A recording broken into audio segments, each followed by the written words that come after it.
Hey everyone, welcome back. It's time for another deep dive. And this time, Oh, wait. we're going back to 1990 with Martin Scorsese's Goodfellas. Yeah. I feel like Classic. this movie, it's been talked about, analyzed so much, but I Exactly. think there's always more to uncover. Yeah, Like why is it absolutely. still so powerful? What makes it a classic? It's one of those films that just grabs you and doesn't let go. Totally. And I think part of it is Scorsese's style. Like, Oh, yeah. he throws everything at you. The voiceovers, the jump cuts, the music. Music is so key. It's like another character in the film. Right. It sets the mood, Yeah. It pulls you into Henry Hill's world. You're not just watching the movie, you're experiencing it. Exactly. And from the very beginning into that iconic opening line. As far back as I can remember, I always wanted to be a gangster. Chills. Yeah. Right? Yeah. Like he's so matter-of-fact about it. And it's almost innocent, But so chilling at the same time. because you know it's not going to end well. Right. And that's the brilliance of the film, I think. Right. It sucks you in with the allure of that life. The camaraderie, the money, the power. But then Mm. it slowly reveals the darkness underneath. The violence, the paranoia, the betrayals, it's all there. Even the humor is like this dark undercurrent. Like a ticking time bomb waiting to go off. And let's talk about those characters, man. Oh, yeah. They're not just cardboard cutouts. Right. They're so complex. They're fully formed individuals. They have their reasons. And you can see that, especially with Ray Liotta as Henry. He's our guide through this world. Yeah, he's got that ambition, but also this unease, like he's not sure. He's trying to convince himself it's all worth it. Right. But you can see the cracks starting to show. And then you have De Niro as Jimmy Conway. Oh, man, he's ice cold. So controlled, always calculating. But you can feel that menace underneath. And his paranoia. It starts to affect everyone around him. It's contagious. Like you're waiting for someone to snap.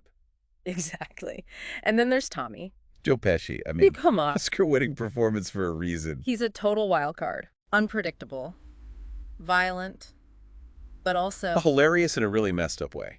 it's a testament to the actors and Scorsese's direction that they can make you Yeah. empathize with these guys, even though they're doing terrible things. It's true. You find yourself rooting for them even though you know it's not gonna. It's that moral ambiguity that makes it so compelling. Right. You're drawn into their world even if you know it's a bad idea. And speaking of bad ideas, the Lufthansa heist. Talk about a high point.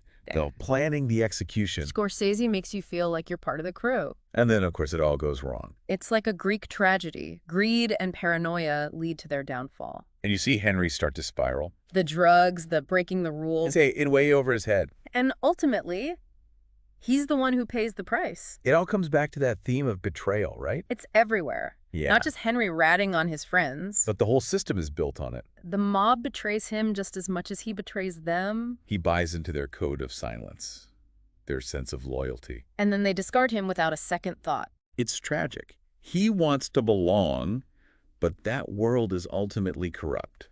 It's a cautionary tale about the seduction and the ultimate emptiness of that life. Absolutely. It shows you the cost of buying into that world. Both for Henry and for everyone around him. Yeah, it's not just him who suffers. The ripples spread out.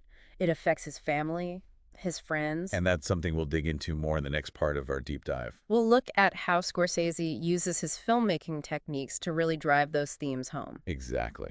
So stay tuned. We'll be right back.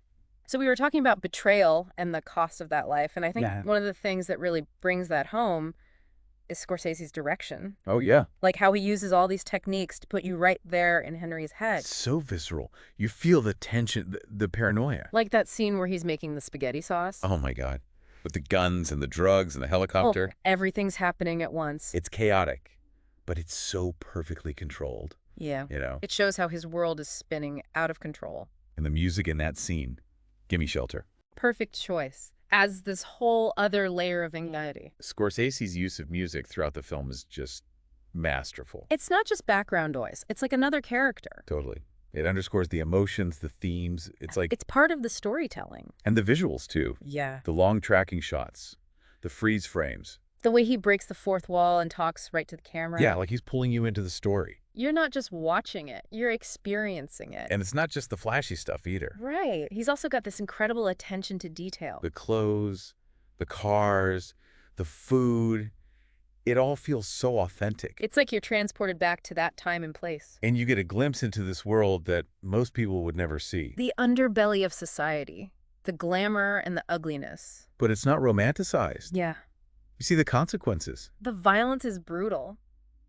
It's not glorified. It makes you think about that question, you know? About whether the film glorifies the mob lifestyle. Right, because it's seductive, but it's also clearly destructive. I think Scorsese is too smart to simply glorify it.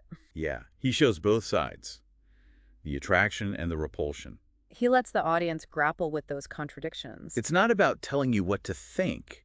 It's about making you think. Exactly. It's a mirror reflecting our own fascinations and anxieties. And even though you know it's not going to end well, you still find yourself drawn to these characters. why is that? What is it about these stories that we find so compelling? I think part of it is the forbidden aspect, the allure of the outsider. But it's also the human drama, Yeah. relationships, the moral dilemmas. These characters are flawed, but they're also capable of loyalty and even love.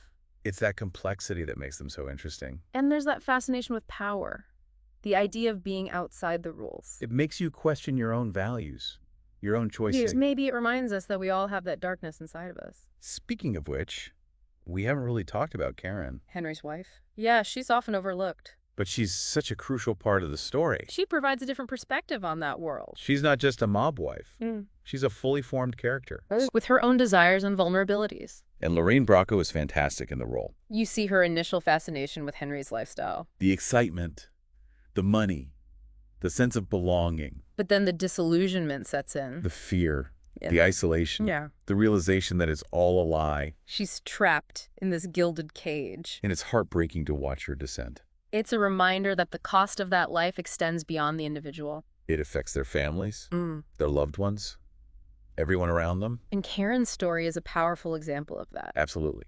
She's a victim of Henry's choices just as much as he is. It adds another layer to the film's indictment of that lifestyle. Shows that there's no escaping the consequences. Mm. You know, it's interesting. We talk about the impact on the characters and their families, Right. but this movie, it sparks so many conversations like, Mhm. is it glamorizing the mob or is it a warning? It's a tough one. I mean, Yeah. Scorsese doesn't hold back. You see the violence, the consequences. But there's still that cool factor, right? The Yeah. clothes, the music. It's seductive. There's no denying that. So how do we reconcile that with the message of the film? Well, I think that's what makes it so brilliant. Yeah, It's not black and white. It's not telling you what to think. right. It's showing you both sides and letting you decide. It's like holding up a mirror to our own fascination with this world. Exactly. We're drawn to it, even though we know it's dangerous. So it's more than just a gangster movie. It's a reflection on human nature.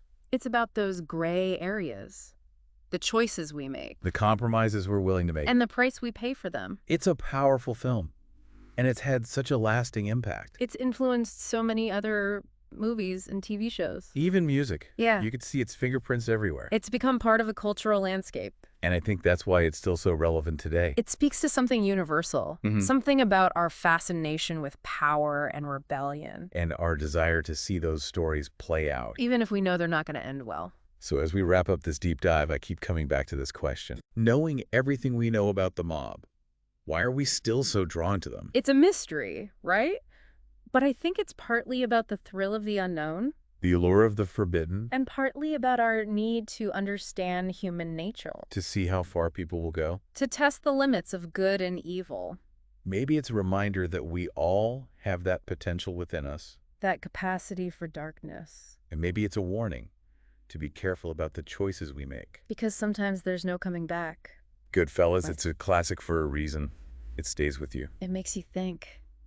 It makes you feel. And it leaves you with questions that linger long after the credits roll. If you haven't seen it, definitely check it out. And if you have, maybe it's time for a rewatch. Because there's always something new to discover in this masterpiece. Thanks for joining us for this deep dive into Goodfellas. We'll see you next time.